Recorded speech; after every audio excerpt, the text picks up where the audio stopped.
Hello and welcome to episode 21 of the Truuman podcast, the podcast designed to create a generation of self-defined men. Today, I'm joined by Anthony Astbury. Anthony, thank you so much for joining me today. Pleasure, mate. It's good to be sitting down and talking to you. I know we tried this before and it all went wrong with the joys of tech, so we're gremlin free today. Well, proverbial words is I think related, but we shall see where we get to. But yes, thank you so much for coming. I appreciate your time. First and foremost, why don't you answer the toughest question of them all that I love to ask, which is, in your own words, Anthony, what makes you a man? Yeah, good question. And it's funny, where I've kind of been on so many podcasts, I realised that a lot of people don't really care what makes you a man or what masculinity is. They just want to know how to help them move forward, if that makes sense. But I always kind of think you could kind of break it down into three things. Like for a man, it's attributes that he's got. And that could be physical strength as well as mental strength. I think both of those are equally important, and probably will begin to be seen in the next few years when when times are tough.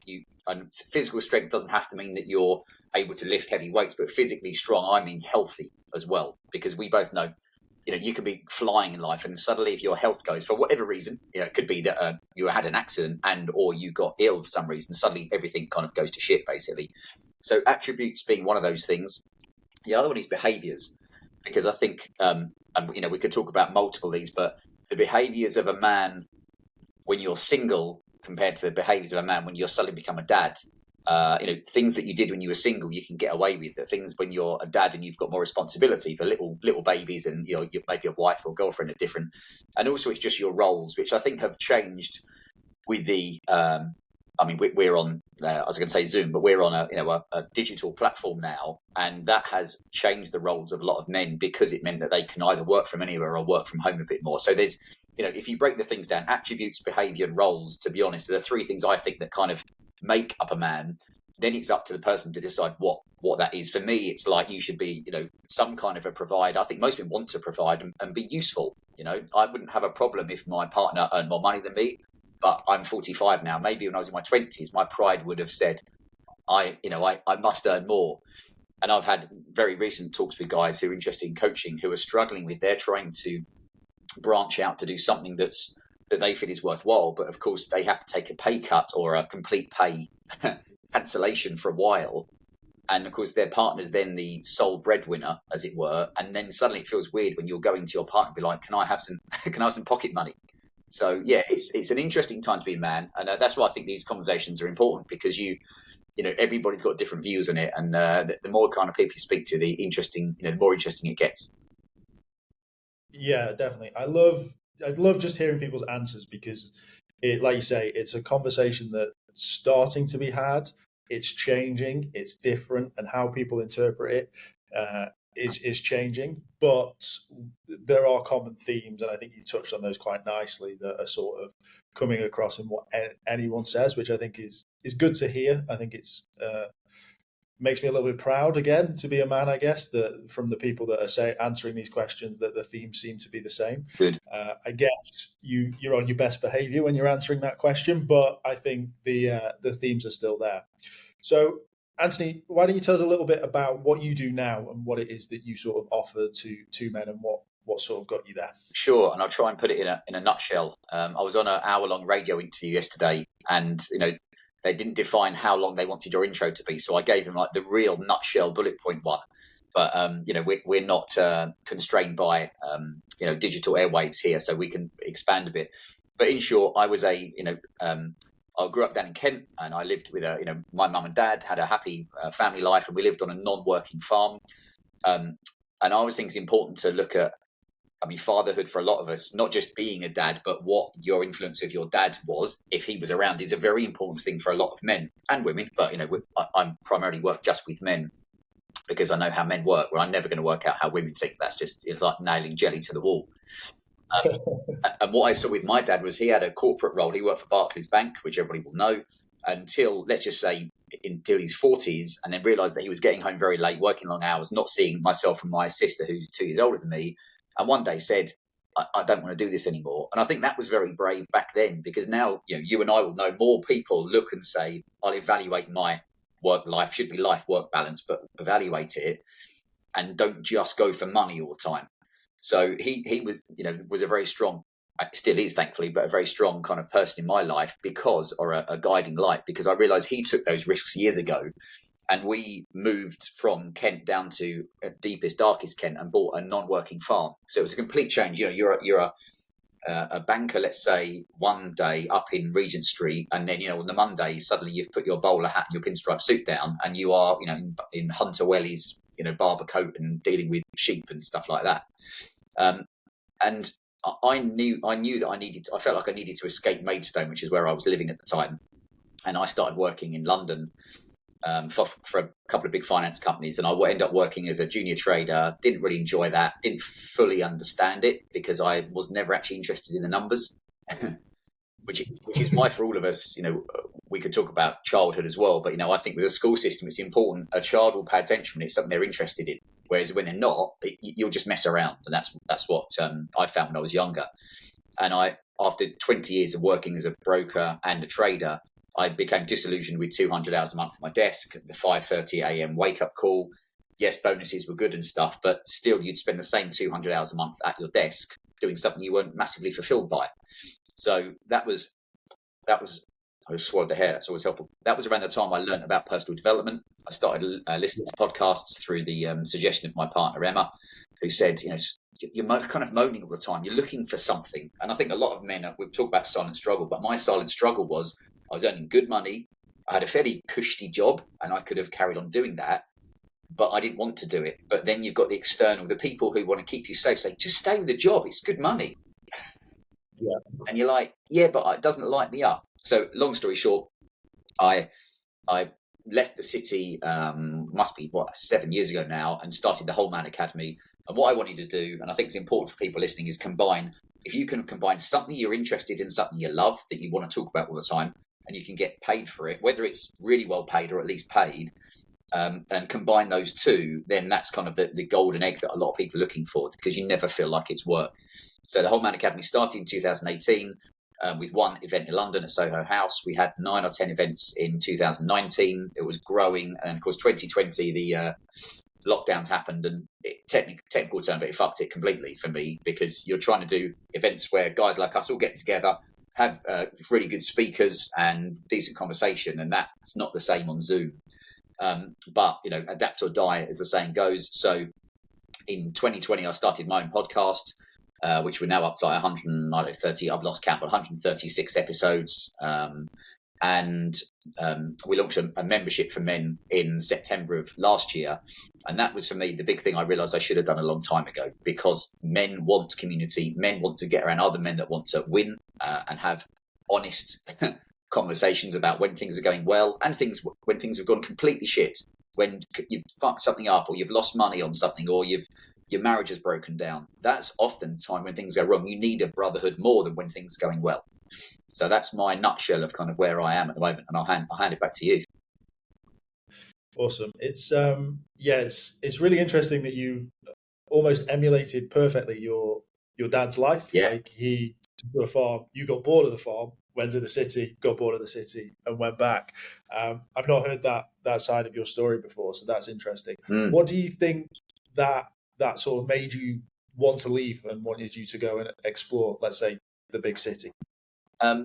It's funny, I look now at the brainwashing of TV and media and magazines. I mean, I have a big problem with a lot of these companies and these organizations for various reasons, but one is, of course, they're there to manipulate you. And you look back and you're like, I wonder how much of what I thought was important. I mean, even as a man, you think certain things are important. Why? Is it because I used to read the magazines that they'd have the expensive watch adverts and just all of the toys and those kind of things? So it's funny. You look back and you're like, was that my thoughts, or was it suggestions that were put in? And we know, there's a lot of psychology in marketing, to state the obvious. The best marketing know how to tap into your desires, and they sell you the life and the result you want, as opposed to where you are. But I think for me, like Maidstone is the county town of Kent stuff, but I tasted London, if that makes sense. My sister was a model for like Models 1 and Storm for quite a few years, and that meant as a 16-year-old boy, I'd go to London with my sister and stay at her apartment, which is right overlooking Stamford Bridge, the Chelsea football stadium. And of course, I then get to go to nightclubs with lots of beautiful women, which was really tough for a 16-year-old, really, really, really struggle.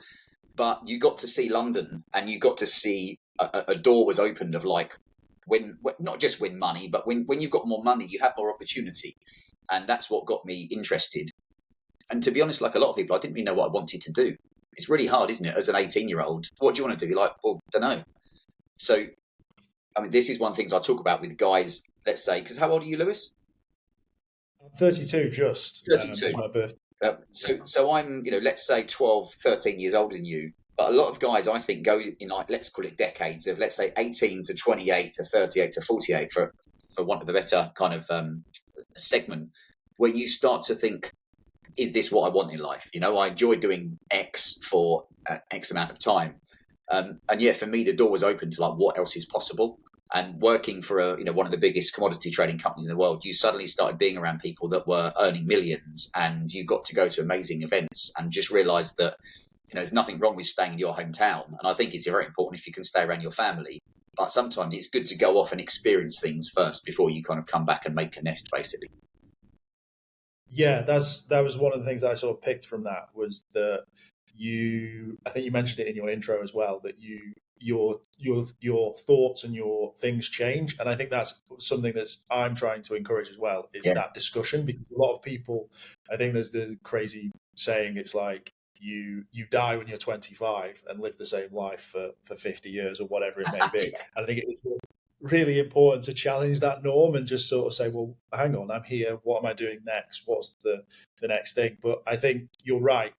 As a youth, you're more susceptible to influence, let's say. And I think you sort of have that chip on your shoulder as like, I'm going to prove something, I'm going to do something. And I think a lot of men have that. I think competitiveness is something that's just natural part of being a man. Is like, it's centuries, if not millennia of, it's inbuilt.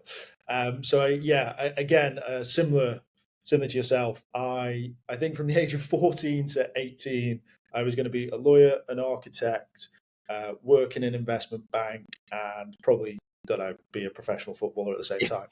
And the quad effect.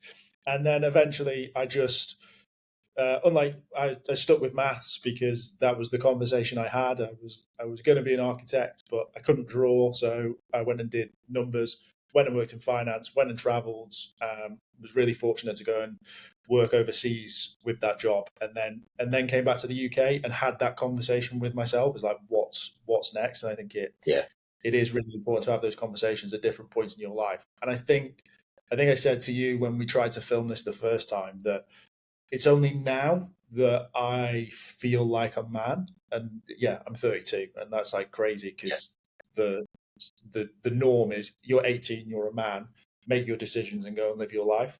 And yeah, I'm doing this now because I want people to question regularly. I think it's really important to question. You might do what you're doing for another 5 years and then go, actually, what is this? How does it change, and how does it benefit the future? That's why it's important, because we're not taught this stuff at school.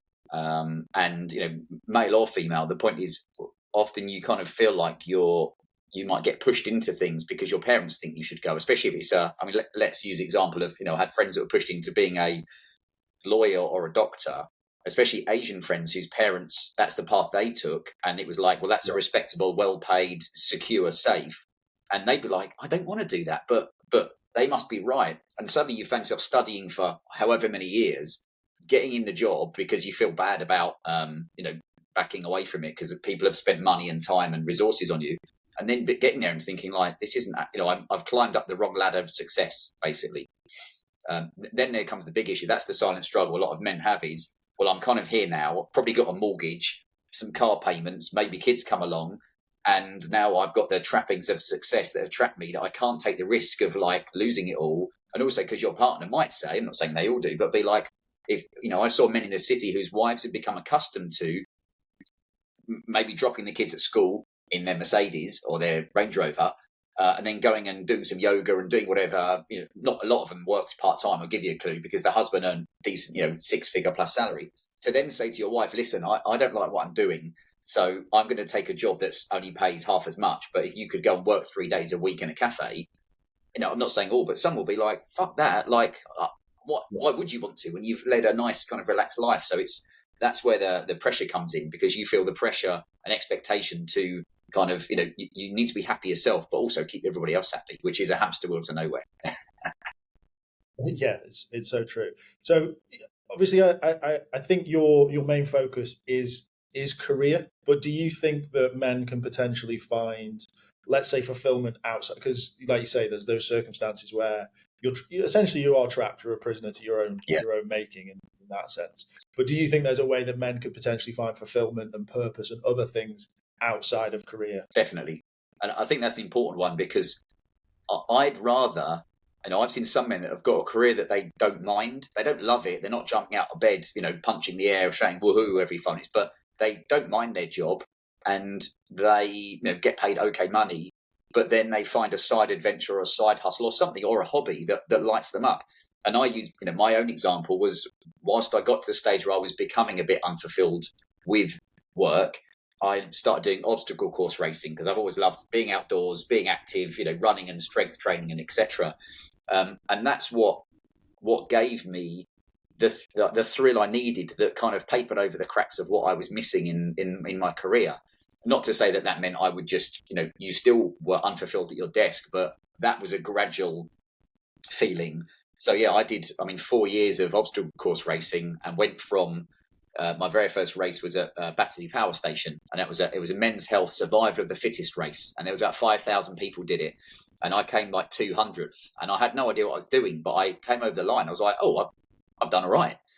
And I thought, I wonder if I had the right shoes.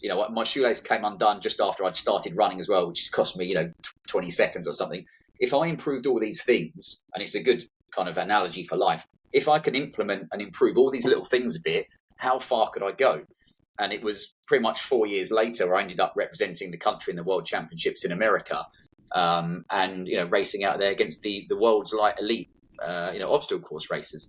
But just like with a lot of men and women, but for men, that first race, if you just said to me in 4 years' time you'll be in the World Championships, you'd be like, don't be stupid. There's no way that's going to happen.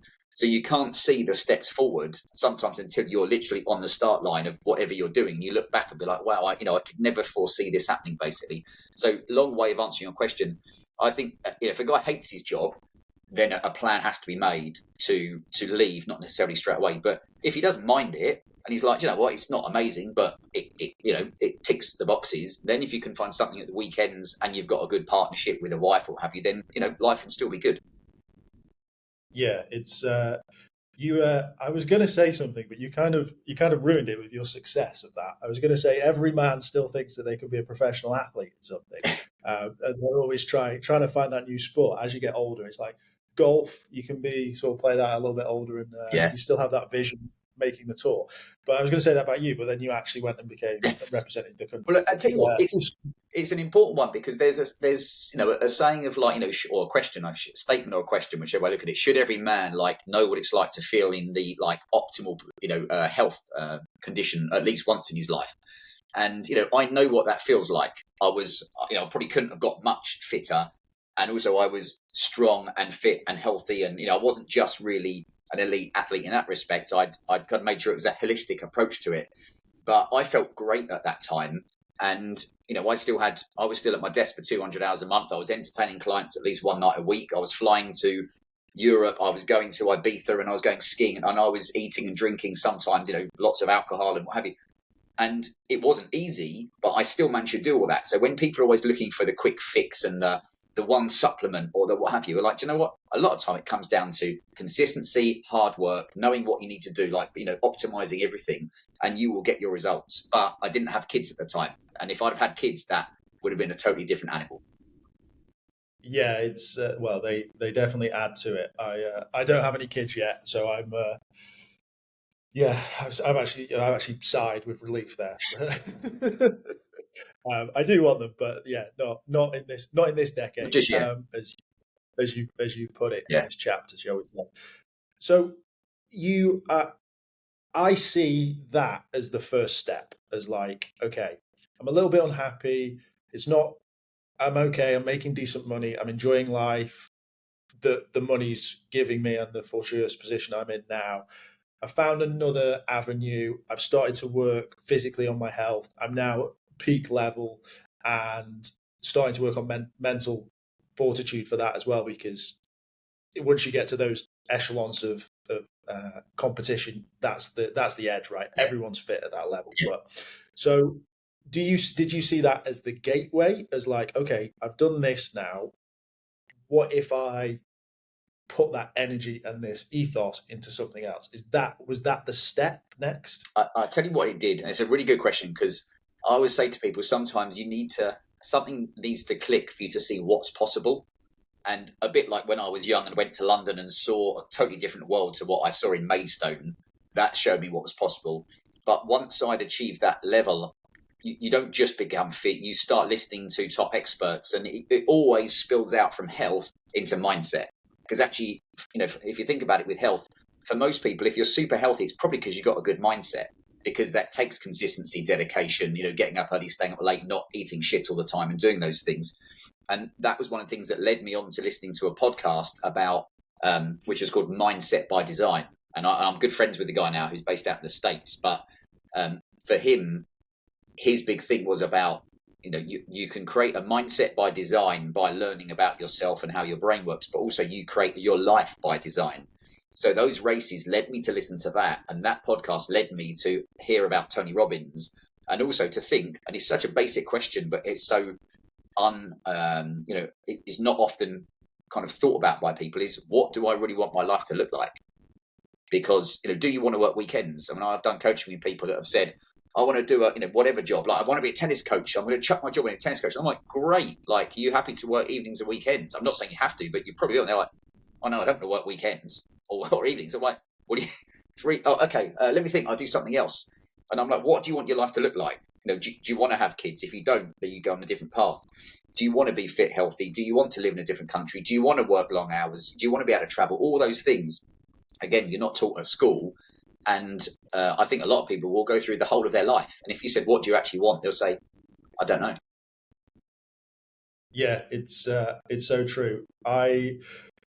He won't mind me saying this because we've had numerous conversations since, but my brother's a little bit younger than me. So he's 24 and he went straight into work. So he has his own, he's a barber and he has his own shop, and he's worked his way up in that profession really well. But I think he came to me just before I moved to London, and he said, I want to earn £100,000 a year. And I said, okay, cool, great goal. Yep. What are you going to spend it on? And he looked at me and he was like, what do you mean? I was like, well, why do you need 100? Where have you pulled this number from? Yeah, break obscurity. Yeah, but it's obviously, like you say, again, influence from social media and things like that. He's seen this as six-figure goal as like, the goal that you need to achieve. And he went away with that information and decided like to think about it a little bit more. And I said, you might do this exercise and you might need more. Yeah. Like it's not just this holy number. Like it's a decent amount of money, don't get me wrong, but there's the other side of it that you might actually want from life. Yeah. So he went away and he did that exercise, and at the time he didn't need that kind of money, and I think it took a bit of pressure off as well, which is that's my biggest concern with outside influence, is the pressure that it puts on people, especially men, obviously, and with social media. Yes, it's just you only see the 1%, you only see the top side of things, and it can be quite crushing. And I think that also keeps men in that what did you call it again? The silent struggle. The silent struggle, and it's a lovely way of saying it, but I think a lot of it is outside influence, and things like this are great because hopefully people will hear it and maybe start to make a change and start to go down those things and do that. So with you, and you'd started to get into mindset, and obviously that sort of led into this. When did you make the leap? What was the decision? How was that? Was it a tough conversation with your partner? What did that look like? Yeah, and I think it's important. If I've done lots of podcasts where you talk about the importance of a supportive partner. because sometimes, you might have to make sacrifices, let's say, to your lifestyle. And, we weren't spending money willy-nilly, but, we'd go to, well, I was driving a brand new BMW Z4 convertible, so it wasn't exactly a run, that I bought off the forecourt. So I wasn't slumming it in that respect. But, we'd go to nice restaurants. We'd go to Miami. You might spend 10 grand, for it might be your once a year holiday there, but you'd spend quite a lot of money. And suddenly you had to say, listen, we've got to stop all that, for the foreseeable, because we don't know where the money's coming from as such.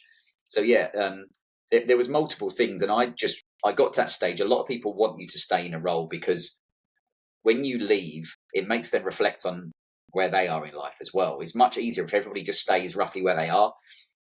So people will always try and keep you safe by telling you just carry on plodding along. But it was important for me when I started the Whole Man Academy. I didn't start that. I wanted to do coaching with guys, and the Whole Man Academy has become a gateway into that, if that makes sense. Because for me, it's like, if you're only doing one-to-one, you can only affect one person at a time. Whereas if you're doing one-to-many, you can affect more people at once. And of course, in theory, let's say you do a talk and one guy hears it, he might go and speak to one other person, impart that knowledge. If you speak to 30 people, for example, you've got more chance of them going off. And even if each of them spoke to one more person, suddenly you're, the ripple effect. But getting guys together to talk isn't enough. That's the thing, and actually it sounds kind of boring to, that's not a great marketing one, is it? Hey, let's get together and talk. Like, fucking, I'm busy. Like, I haven't got time to do that. Which is where, for men, again, you bring men in with the attributes, behaviors, and kind of roles and maybe accolades that other men aspire to have, so they can learn from them. So you bring in guys from the special forces, those elite guys. You bring in kickboxing world champions, you bring in top CEOs, you bring in footballers, the guys that have achieved something out of the ordinary that can impart some kind of knowledge on you. And suddenly that becomes exciting for a guy, because it's kind of become one of my calling cards when I do podcasts where I explain mental health is an important part of a man, but it's not everything.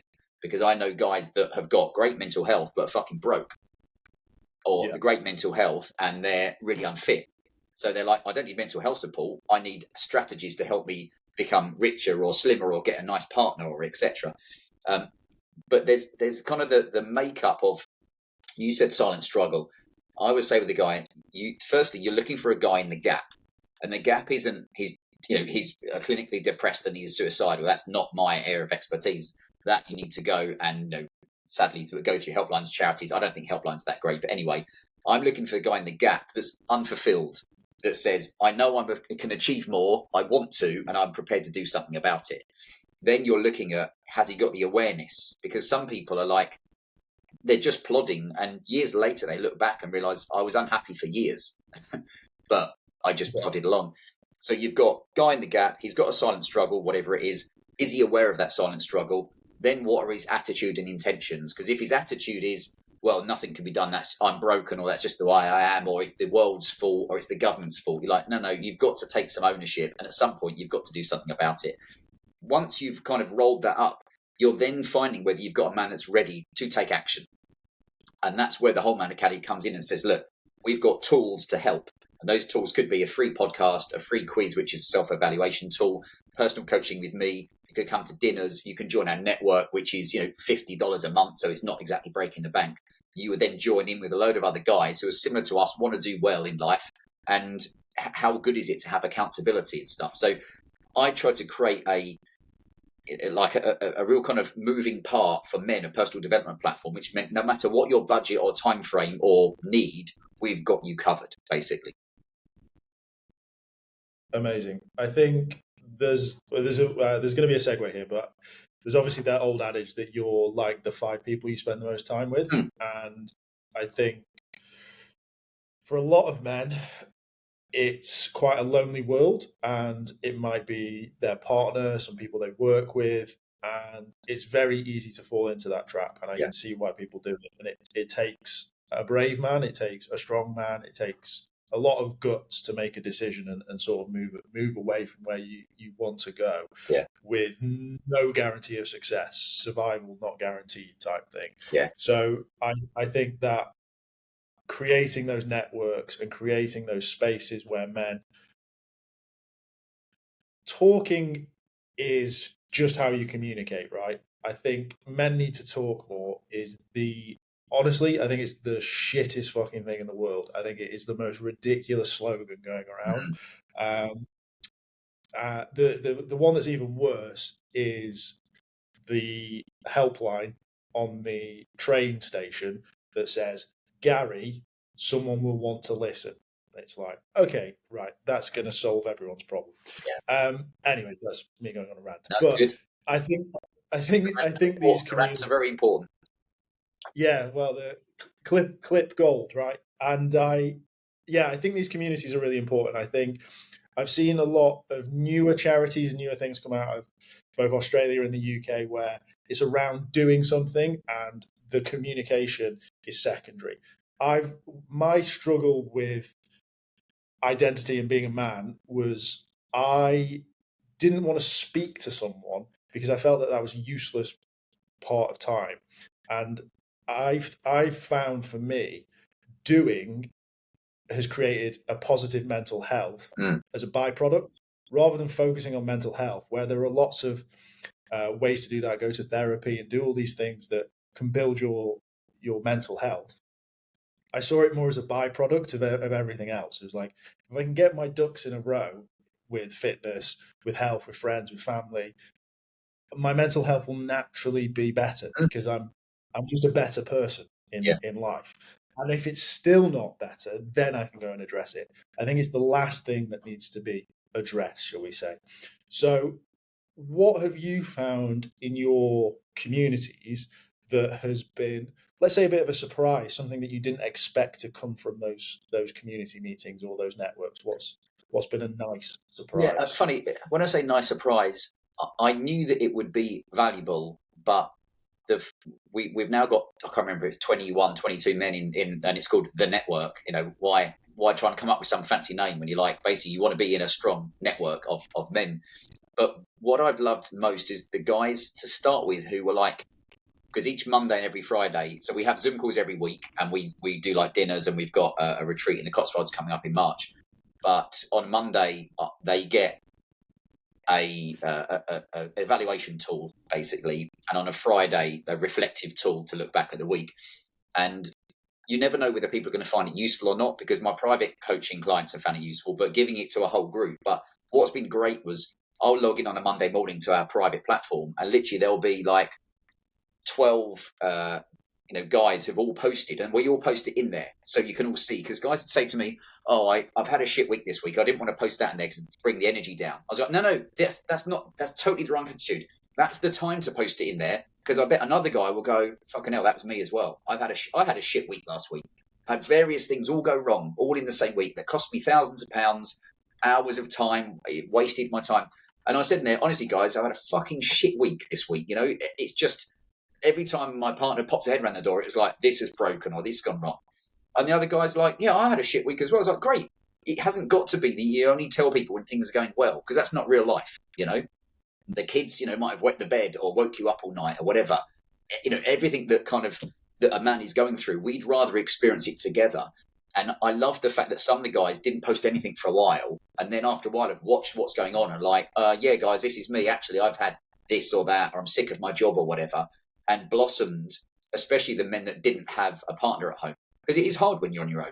So for me, it's community doesn't sound the most powerful, exciting, sexy thing to talk about, but actually feeling like you've got other men that get you and are just like, I don't care what you say, there's no filter. That for me is kind of a priceless kind of tool to have. It really is. I think there's obviously a lot of people doing these and doing certain things, and I think it's finding the right one that fits for you as well. I think the cost or the availability of these is increasing, which the cost is decreasing, sorry, and the availability is increasing. So it's a lot easier to try and test and find people that you can find similarities with, and I think you'll naturally find those people with whatever's resonating with you as well, and find that community and start to grow in it. I think it's really important. There was a study done with men and women about retirement and how men still technically live less longer lives than women. Mm. And it's primarily because once retirement comes around, women have built up a network of friends and community based on just how roles were. So like they would go to the school gates, drop the kids off, talk to the mums, maybe go to yoga, a coffee morning or something. Yeah, exactly. Men would go to work, and that's the only place that they would meet other men. And then when they retired, they didn't have the going to work interaction with men. And that's one of the reasons that men have a shorter lifespan, is that they don't have that connection outside of work. And I think it's really, really, really important to go and find it. I think it's important. So yeah, and those things probably tell us what, if we thought about it, we kind of knew already, but it's interesting to see any kind of data, because I live out in the countryside now, and I've seen it where I spoke to a lot of guys where they'll kind of, after a while, admit, it's okay to admit sometimes that you felt a bit lonely. And loneliness isn't because you're not a good person or you're not fun dinner. It's because maybe you've moved to a new town, or you've split from your wife, and all your friends were based around your social circle was through your wife, if that makes sense. And suddenly, all Gary and Dave and Brian, who you sometimes met at a barbecue, are like, oh, I can't talk to him anymore because he's not with his wife.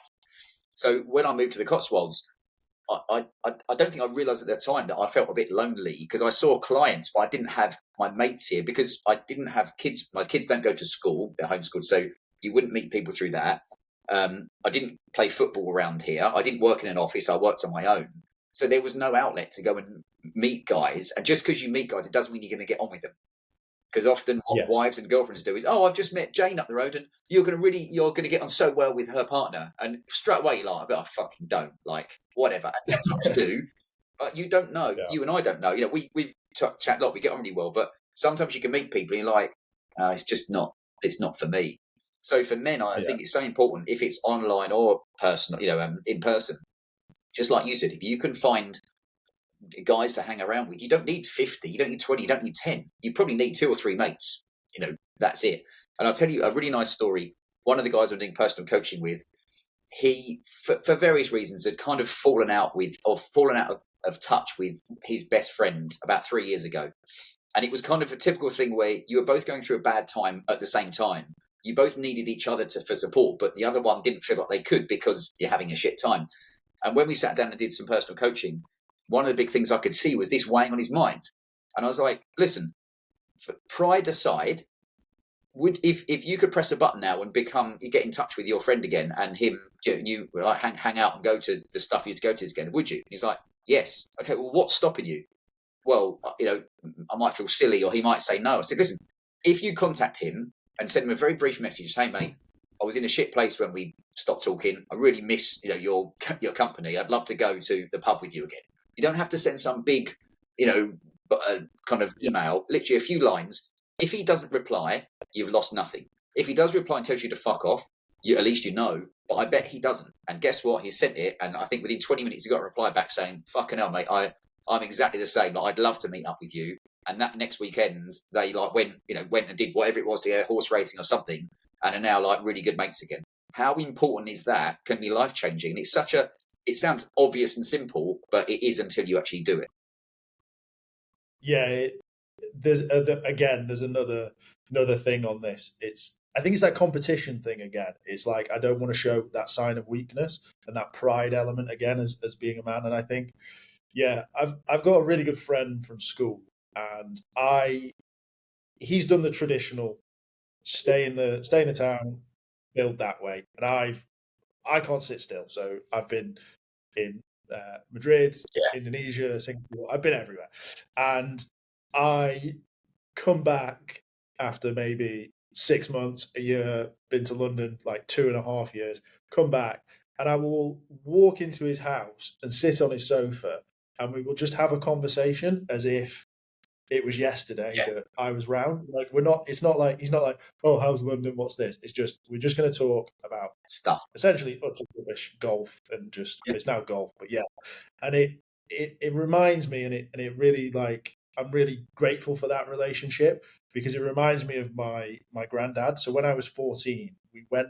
to Belgium because he was stationed there during the war, and he met a guy from Belgium who they became good friends, and during the war, and then obviously my granddad left and came back to the UK, and they kept in touch via letters and things, and his kids and my mum and my uncle had been over to Belgium and vice versa, and they kept in touch, but they'd never seen each other. Yeah. And I think my granddad was in his mid to late 80s at this point, and my uncle drove us down, and just before we left the house, he picked up this book, and it was like a vertical 365 images of the world, one for each day. They were like David Attenborough style photos. I was like, what are you going to do with that? Yeah. He's like, I'm going to show it to Jacques. I said, all right, okay. So we drove down, and we met in this lobby of the hotel that we were staying in. So his family came, and we were sort of standard introductions to everyone. Hi, nice to meet you, blah, blah, blah. Great to see you. And we're like, where's Jacques and Reg gone? And we looked round the corner, and they were sat in the lobby on one of the benches, and they were just going. He was just going through the book with him, going, "Look at this picture of the rainforest." And they're like, "Yeah." It's like they're not seen each other in like 45 years. I love it. And the only thing they wanted to talk about, was Reggie's. It's that thing. It's a bit like we said, finding people that resonate with you. I mean, one of the big on the radio interview I was on yesterday, they asked me about one of my big bits of advice to people in business, and I was like, one of the most important things, if you're in how can I put it? No, I don't talk about if you're running a little light shop locally or something like that, but to be as polarizing as possible, because you want to find the people that resonate with you as quickly as possible, and that being that when you find people that like the thing that you like, you could spend all your time with them, and you have in jokes and stupid stuff. When you're out of alignment with people because they don't resonate with you, it just doesn't feel the same energy. And I think that applies in your personal life, your love life, and your business life, if that makes sense. We all know when you could sit next to someone that you just get on so well with, and the day goes quickly, and they could leave the office and they sit someone next to you who's a total bellend, and you just sit there and you're looking at your clock and you're like, I've been here for half an hour, it feels like 2 hours. And I think that's so important in life. If you can find those people that you just love being around with and can be totally yourself with, then you're on the right path. Yeah, I completely agree with that statement. I think it's super important, and I think for me, it's the one thing that I want men to do more of is go and find people that you like now, that you resonate with or you want to be around, because it's so important. And it's just the one thing that I want people to sort of do. So let's talk about your next shift, right? So we've talked to you like decades, 28 to 38 and that sort of thing now. So you're a family man. What does that mean? How have things changed? What does that look like for you? Yeah, so we, myself and my partner Emma, have got 3 boys. One will be 7 soon. One will be 5 in September, and we've got an 11-month-old baby as well. And it's funny you bringing that up. It was actually Emma that said to me, much as we'd like to have more kids, even 3 kids brings its own challenges. You need a bigger house. We had to buy a bigger car because you can't fit, especially if they're all fairly small. You can't get 3 Isofix child seats in most cars. So things change when you have more than your 2 children. But what we said was, now that our little baby is 11 months old, we're ready to move on to the next chapter of our life. So having newborn babies and pregnancies and stuff has been amazing, but it's like that has been basically 7 years of our life has been some kind of baby, pregnancy, all combined. So for us, it's now Emma's just about to start. So Emma's a naturopathic nutritionist and knows a hell of a lot about how toxic some of the substances are in a lot of the products that people buy for their children, things like in your laminate flooring and what that will have in it, and the chemicals that affect children, especially small ones, the clothing they're wearing, all the different things that people that unknowingly expose their kids to. So Emma's about to start a new role as the co-face of a children and parental brand called The Conscious Parent. So she's working on that in between home educating the kids, which isn't easy. And my thing is basically 90% of my time is just growing the Whole Man Academy. And one of the hardest things for me has been the sleepless nights with the kids. Now, that with our first baby, He didn't sleep through the night for about a year, and I thought, oh, that was quite hard. And I was like, there's no way the second one will be as bad as that. But he didn't sleep. He didn't sleep through the night for 3 years. So you become accustomed. You get used to it. But even if you're, I try and stay as healthy as I can. I eat very well. I very rarely drink. I do all the things you should. But still, when you're getting broken sleep night after night after night for 300, 600, 900 nights in a row, it's going to take its toll on you. So that's a way of saying, now we're still going through the sleepless nights with baby 3, but we know that when Farley's that little bit older, he will, it will improve. And it's like we both want to move on to the next phase of our life, which is me growing the Whole Man Academy to impact more men, grow the network, which is probably my main priority, and Emma doing what she does with the home educating, but also growing the brand that she's now working for. But it's a constant juggling act. And with the cost of living, I speak to a lot of people that are affected by interest rates, and I saw some men and women, but men who I said on an interview a while ago, they might have a nice house and a nice car and a decent job and a decent salary, and they had $1,500 left over each month after all their bills were paid, and all good. And then suddenly interest rates go from 1% to 6%, and depending on what their repayments are, suddenly maybe a lot of that money is now wiped out. And even if it wasn't, the increase in food and energy and travel and everything else has meant that they've gone from being kind of fairly affluent and comfortable to suddenly thinking, we can't afford that now, or we have to rein things in. So it's the same for us as most people. You're juggling money as well as your time, your energy, your mind, sometimes your sleep, your health, your fitness, your family. The next year or two will be really big for the Whole Man Academy. And one exciting thing is we've got our first Whole Man retreats coming up in March. And I'm a big one of, and you could learn from this as well. Sometimes you've got to, when I say make it up as you go along, pick a day, decide what you're going to do and work your way back. Don't have all the answers and details. Yeah. So I did that. Emma laughs because I'm like, right, on the 23rd, 4th of March, I'm having 15 men come to the Cotswolds. She's like, where are they going to stay? I'm like, I don't know. She's like, what are you going to do? I was like, fuck knows. I have no idea. Like, that's just details. Do the men want to come to the Cotswolds, have talks, fire pit, steaks, long walks, a gong bath, sleep under the stars, etc. If that sounds good, you're going to come to us. If it doesn't, off you go. And basically all the men I spoke to were like, I want to come. So that's what I'm excited about is that will be our first one of those we've done, and I will learn a lot from that and then look to do more of those as well. Yeah, I love that. Just stick your stake in and we'll find the string on the right type thing. Yeah, I like it. Yeah, it's cool.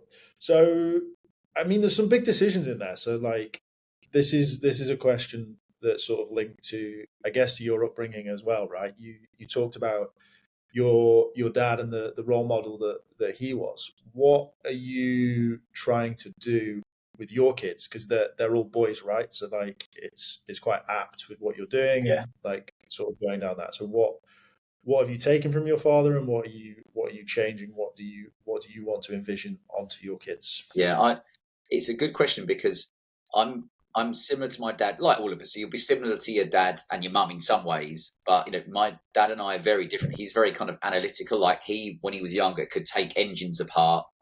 He can do wiring, plumbing, all that stuff. I'm just not interested in that stuff. I never have been. So I've been lucky really with my father that he's actually I can be crap at those things because he comes and does them for me. But I realise with my kids that my son Hudson, he loves woodwork and everything. So I have to kind of force myself to be interested in it because I know he's looking to me to kind of test things out. So it's a real balancing act with kids because you want to, you shouldn't be there to be your child's friend as such. You want them to look up to you and they know they feel safe and secure and, they can trust you and they can come to you with anything. But you also have to have some level of discipline with children so they don't just take the piss, which is really hard with little boys or girls. Kids of that age have no ability to listen to instructions, and they've been my biggest challenge because I don't think I ever lost my temper until I had kids. And I was interviewed by a psychotherapist who spoke about that, where sometimes what you realize as a man is that until you have kids, like no one's ever laughed in your face.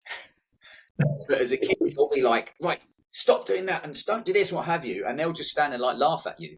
And if someone, I'm not saying if you did, no one would do that in the office. And if they did, you might end up like, I'm not saying you'd smack them in the face, but you just don't experience that.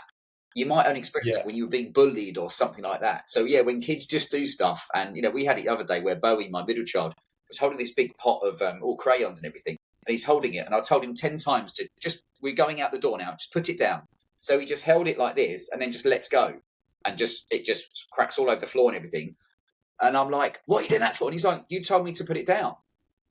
And you're like, he knows I didn't mean that, but it's said to try you. So there's an old saying, you learn more about yourself when you have kids than you do about anything else. So it's a constant balancing act. And again, I said our kids don't go to school. We plan to home educate them. I don't believe the education system is as optimal, let's say, at the moment as it could be. And some of the shit that they're being taught about, the sexualization of children in schools is not a great area to have to even consider with kids. So we're very glad that our kids don't get any part of that at all, and they just spend their time doing what they love and hanging around with all their friends who do fun stuff, basically. So it's not without its challenges having kids and being a dad, but I want to be that strong man that they see me in the gym, they see me out, they know I work long hours, but I love what I do. But I also have as much time as I can to sometimes just lay on the floor messing around with them and stuff like that. But it's always a balancing act. Yeah, I don't know. I don't have any kids yet, and weirdly, all my friends have had girls, which is quite interesting. So that, again, a completely different relationship altogether with girls and fathers. Yeah. But yeah, I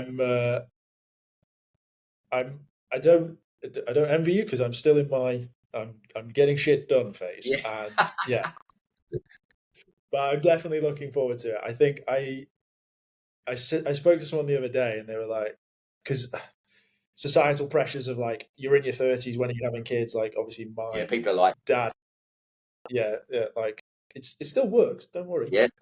Yeah, it's like my dad had me when he was 31 or 30. So like, for him now, it's like a question of like, I'm past his age. So like, what are you doing? Yeah. And then I had this conversation with someone that I went on a date with, and I was like, yeah, I don't want kids yet, but that's why I exercise, because when I do have kids, I want to be able to run around with them, play with them, and like that's what I've sort of set out as like as a goal. Is like I want, if I end up having kids in my 40s, then so be it. But my goal is, when I have kids, I want to be physically fit. You don't want to be the fat, weak, pathetic man, the dad. Like, you'll have other dads. I mean, there's a guy I follow on Instagram who's, I think, in Australia. I don't even know, but he does these funny like meme, reels where he's in really great shape. He's a muscly dude and what have you, low body fat, which at least shows he's got dedication to working out. I don't know what else he does, but he'll do videos of running along the street just in his shorts, just being like, just showing the other dads what they should look like and how they should show up for their kids. And you're right, you don't want to be the fat, weak, pathetic dad, especially if you have kids slightly older, because you're going to look stupid in front of the others. No, definitely. And I think I've not decided on educational paths for my kids, but I think I want to win a dad's race. So they don't do those anymore. No. What? Come. Because that's because of diversity and inclusion, and one of the dads who's fat and slow and weak might miss out. So I don't know, because our kids aren't at school, but I was told that they kind of took those things away because someone might get offended if they don't win. Oh, I'm fuming. I'm actually fuming right now. That was my goal in life, was to win one of those. Just forget kids now. That's it. Yeah. It's a really important point, though. I mean, we kind of touched on men and competition. And one of my first things when we decided to home educate the kids, I don't know if I even told Emma this, but I was like, I've always fantasized about when the kids get old enough that there's a dad's race, I'll fucking beat everybody. And now I don't think our kids don't go to school. So I was like, my nephews are like 14 and 17. I was wondering if I could go along and just do their, go to their sports day instead. So yeah, just take the reins. That's it. Just set one up. Yeah. Right. Anyone who's interested in actually seeing who's the better dad, let's go have a race. That's it. Yeah, definitely. Cool. So I want to sort of touch finally on the future and what what's important to me and what's important to you and this space. So what do you think is missing in the man space, or what is needed more of, and what do you see the Whole Man Academy doing next? Yeah.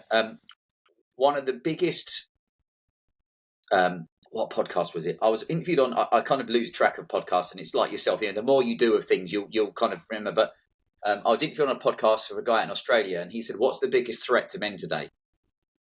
And I said, "The government." And he said, "Right." And he understands that as well. And my point is, I think for a lot of men, when you look at firstly the economy, I from my years of experience with it, it's deliberately manipulated, and I think the economy is in a very, very bad state at the moment. But the normal man on the street is getting taxed out of his arse, if that makes sense. I mean, you look at not just the income tax, inheritance tax, the council tax, all the different things which don't really help a man. So there's the overarching dread that the media create, and it's deliberate. We all know the media run in unison with the government. When you look through COVID, all the advertising for the media was basically from the government. They were their biggest customer, so they ran with whatever message the government wanted them to say, in complete lockstep. So I always think that for a man, if he can stay away from the media as much as he can, or at least when you view it through the lens of this is manipulation to create dread. And if people don't realize that the media is there for that, they should understand that the media is a selection of stories. That, they don't show all of the news in the world because, of course, they couldn't. So someone sits there and says, "Well, what should we show today?" And that will evoke a feeling, an emotion in people. So that's always one of my things is for guys. The media have got worse and worse and worse in the last few years. And I'm talking even men's health and stuff like that. I think in years to come, people will look back at some of the stuff they published and say, that wasn't very wise. It will have had a detrimental effect on men. But when you look at the Whole Man Academy, I have to look at my own little pot, if that makes sense. Say, what can I do? How can I affect? So for me, it's taking that guy that has got the gap, then the silent struggle, and wants to move on, and help those guys become basically a whole man, if that makes sense. So It's funny, people assume when you run this as a business, which it is, in the business of firstly making money to support my family, but also to help men, is that you're not trying to appeal to all the men. And yourself, you'll have some guys that our discussion, they won't want to hear it. They're not interested, or they just don't like us because we've got a beard or something. So it's like, where are the men that you can find that resonate with our kind of thought process, and you can help them, and the rest can go and find someone else. So my big thing for the next, X years is growing the Whole Man Academy to basically impact more men, but the right men for me. Yeah, I've got the same. I'll tell a very short story. Basically, I spoke to someone in this space who had got a bit of traction and was doing quite well on it. And I was sort of talking to them and asking them about like certain ideas and sort of saying all of these things. And we sort of ended up in a bit of an argument, shall we say, on certain points. And he ended up blocking me on social media. And I found it really funny because... What was the argument about? It was about the use of like social, like what he was saying, and then I was taking elements of it and talking about it in a different way. And he felt like it was almost like he was sent to save mankind, and it was very ego driven. And I was like, yeah, but like, mate, with the greatest respect, there's like 3.5 billion people, 3.5 billion men on the planet. They're not all going to resonate with you, and like it needs to be changed and tweaked so that it resonates with other people. Yeah. So for me, what you said there is beautiful. It's like, I want my group of men. I just want more of you, because then we'll have more groups of men moving in a positive direction. Yeah. And whatever that looks like for them, united is going to be beneficial to society as a whole, right? Yeah. Like, your purpose and your goal doesn't have to be the traditional manly version of what is seen to be a man, but as long as you're doing something useful, then great. Like, I don't begrudge anyone doing anything they want to do, as long as it is positive to society as a whole. And that's what I want to see more. I'll tell you what's funny you say that. It's important because social media is a funny animal, isn't it? I think we can both agree on that one. And it shows even more why it's important to find people that resonate with you. Now, I think I'm a big believer in, just because you disagree with someone doesn't mean you can't take value from something that they say. And I could list multiple people. Some stuff that Jordan Peterson says I think is great. Other stuff I totally disagree with. There's Andrew Tate, who, these guys are all on the same merry-go-round.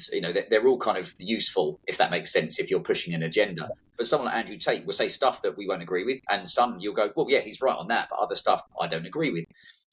But I find it funny when people, when they find something they don't agree with, they just block them. And that's their right, of course. But I realise that sometimes I've learned more from people I disagree with than people that are just a yes men all the time. So yeah, I find that funny.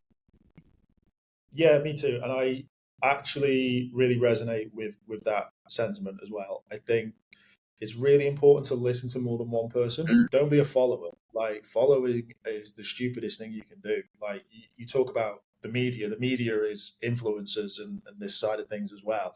Like, do not take one man at his word. Like, even that is the problem. You look at the problem of Andrew Tate, shall we say, and it's people just solely listening to him and just believing everything that comes out of his mouth. But as a man, it's your job to question what other people are saying. Because, like, what are you doing if you're just following someone? Like, that is not a manly trait. That is just following.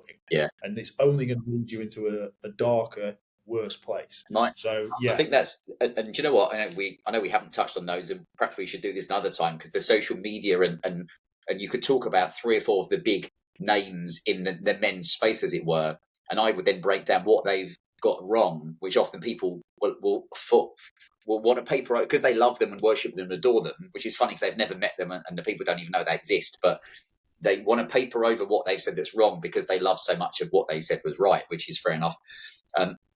But yeah, with social media, I'm very much, my suggestion to men, if I work with them personally or in the network, is create more than you consume. If you're fucking sitting there, we've all done it, sitting scrolling on your phone for hours, you're like, don't dare moan that you haven't got enough money, or you haven't got time to go to the gym, or you haven't got, your relationship isn't working, whatever. You're busy looking at men online who are doing better than you, instead of actually you could be learning something, creating something, or just with your phone off seeing the kids, your partner or something like that. But that's that could be another podcast sometime we'll do.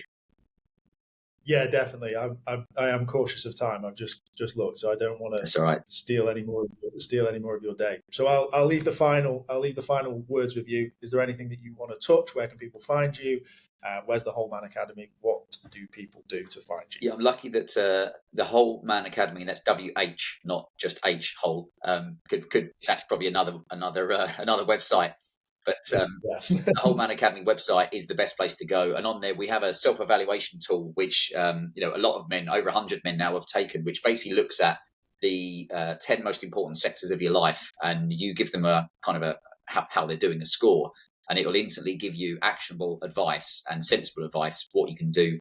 And we're about to do it where I wrote, it's become really popular, but an ebook called Destroy Your Weakness, which is a good title. And that basically talks about one of the best supplement I've ever found for men, for energy, which doesn't matter where you are in life, we all want more energy. And people like Joe Rogan and Andrew Huberman and Ben Greenfield are all talking about it. So we're literally about to put that live in the next day or two. So if you take the quiz, you get the ebook for free. And then come and join the Whole Man Academy, like read the journal or something, basically, or listen to the podcast. Amazing. Thank you once again for your time, Anthony. It's greatly appreciated. Pleasure, mate.